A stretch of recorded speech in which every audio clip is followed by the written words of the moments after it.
ಹುಬ್ಬಳ್ಳಿಯಲ್ಲಿ ಸರಗಲ್ಲರ ಅಟ್ಟಹಾಸ, ರಸ್ತೆಯಲ್ಲೇ ಮಹಿಳೆಯನ್ನು ಎಳೆದಾಡಿ ಸರ ಕಿತ್ತುಕೊಂಡ ಖದೀಮ.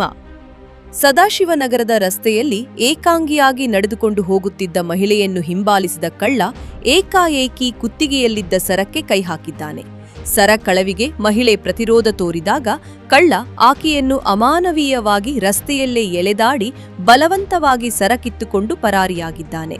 ಈ ಭಯಾನಕ ದೃಶ್ಯವು ಹತ್ತಿರದ ಸಿಸಿಟಿವಿ ಕ್ಯಾಮೆರಾದಲ್ಲಿ ಸೆರೆಯಾಗಿದ್ದು ಸಾಮಾಜಿಕ ಜಾಲತಾಣಗಳಲ್ಲಿ ವೈರಲ್ ಆಗುವ ಮೂಲಕ ಜನರಲ್ಲಿ ಆತಂಕ ಮೂಡಿಸಿದೆ. ಘಟನೆ ನಡೆದು 2 ದಿನಗಳಾದರೂ ಸಂತ್ರಸ್ತ ಮಹಿಳೆ ದೂರು ನೀಡಲು ಮುಂದೆ ಬಂದಿಲ್ಲ.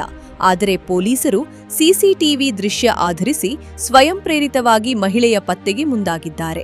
ಸಿಸಿಟಿವಿ ದೃಶ್ಯಾವಳಿಗಳ ಆಧಾರದ ಮೇಲೆ ಕಳ್ಳನಿಗಾಗಿ ಪೊಲೀಸರು ತೀವ್ರ ಶೋಧ ನಡೆಸುತ್ತಿದ್ದು, ಏಕಾಂತದ ರಸ್ತೆಗಳಲ್ಲಿ ಸಂಚರಿಸುವಾಗ ಜಾಗರೂಕರಾಗಿರುವಂತೆ ಸಾರ್ವಜನಿಕರಲ್ಲಿ ಮನವಿ ಮಾಡಿದ್ದಾರೆ.